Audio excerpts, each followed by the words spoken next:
This is a poem by Amanda Gorman, President Biden's inauguration poet. But this is a different poem, and it is called In This Place, an American Lyric.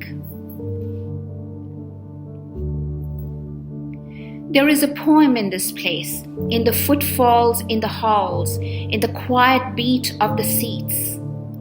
It is here at the curtain of day where America writes a lyric you must whisper to say. There is a poem in this place, in the heavy grace, the lined face of this noble building, collections burned and reborn twice. There is a poem in Boston's Copley Square, where protest chants tear through the air like sheets of rain, where love of the many swallows hatred of the few. There is a poem in Charlottesville, where tiki torches string a ring of flame tight round the wrist of night, where men so white they gleam blue seem like statues, where men heap that long wax burning ever higher, where heather hair blooms forever in a meadow of resistance. There is a poem in the great sleeping giant of Lake Michigan, defiantly raising its big blue head to Milwaukee and Chicago. A poem begun long ago, blazed into frozen soil, strutting upward and aglow. There is a poem in Florida, in East Texas, where streets swell into a nexus of rivers, cows afloat like motley buoys in the brown, where courage is now so common that 23-year-old Jesus Contreras rescues people from floodwaters. There is a poem in Los Angeles, yawning wide as the Pacific tide, where single mother swelters in a windowless classroom teaching black and brown students in Watts to spell out their thoughts so that her daughter might write this poem for you.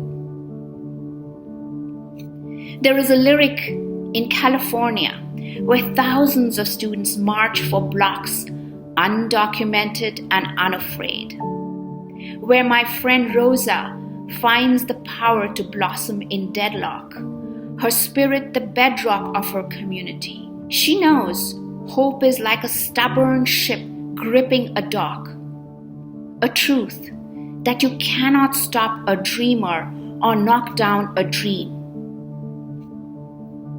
How could this not be her city, su nación, our country, our America, our American lyric to write?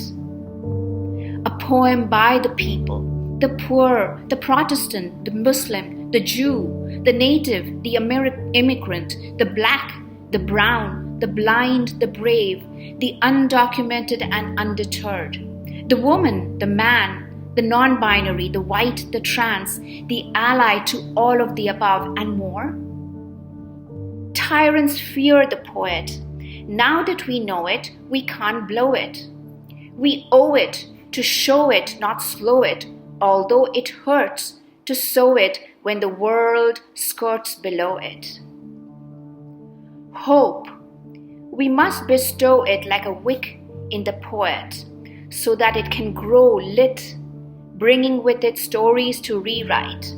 The story of a Texas city, depleted but not defeated. A history written that need not be repeated. A nation composed but not yet completed. There is a poem in this place, a poem in America, a poem in every American who rewrites this nation, who tells a story worthy of being told on this minnow of an earth, to breathe hope into a palimpsest of time. A poet in every American who sees that our poem penned does not mean a poem's end. There is a place where this poem dwells. It is here, it is now, in the yellow song of dawn's bell, where we write an American lyric that we are just beginning to tell.